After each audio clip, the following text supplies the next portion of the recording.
بسم الله الرحمن الرحيم.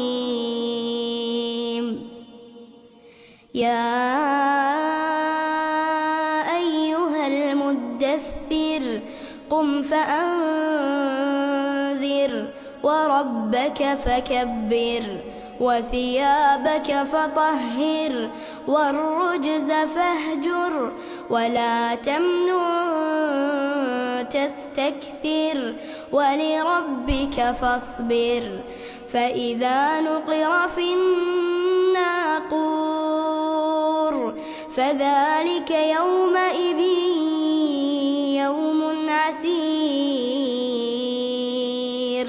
على الكافرين غير يسير.